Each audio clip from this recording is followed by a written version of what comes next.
মানুষ যখন সাফল্য অর্জন করে তখন তার মধ্যে জাগে অহংকার। আর এই সময় মানুষ সচরাচর একটা কথা ভুলে যায়, নত হতে। সে ভাবে যে আমি কারোর সামনে কেন নত হব। আর এটা এই কারণে হয় কারণ মানুষ এক গুরুত্বপূর্ণ কথা ভুলে যায়, যে এই সংসারে, এই জীবনে সে যা অর্জন করেছে নত হয়েই অর্জন করেছে। বাল্যকালে সে হাঁটতে শিখেছে এই মাটির কাছে নত হয়ে, পড়ে। বড়দের আশীর্বাদ নিয়েছে নত হয়ে।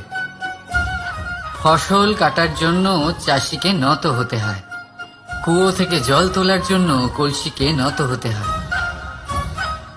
ঈশ্বরের থেকে আশীর্বাদ পেতে হলে তার কাছে মাথা নত করতে হয়। ঝড়ের মধ্যে গাছ সুরক্ষিত থাকে কি করে? নত হয়।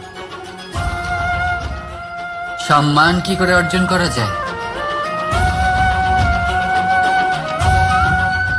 নত হয়।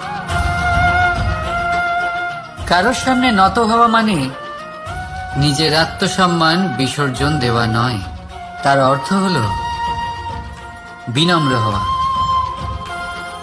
আমরা মানুষ, আর ওই আকাশের উচ্চতায় পৌঁছানোর জন্য আমাদের কোনো পাখির মতো ডানার প্রয়োজন নেই। শুধু যত নত হবেন ততটাই উপরে উঠবেন।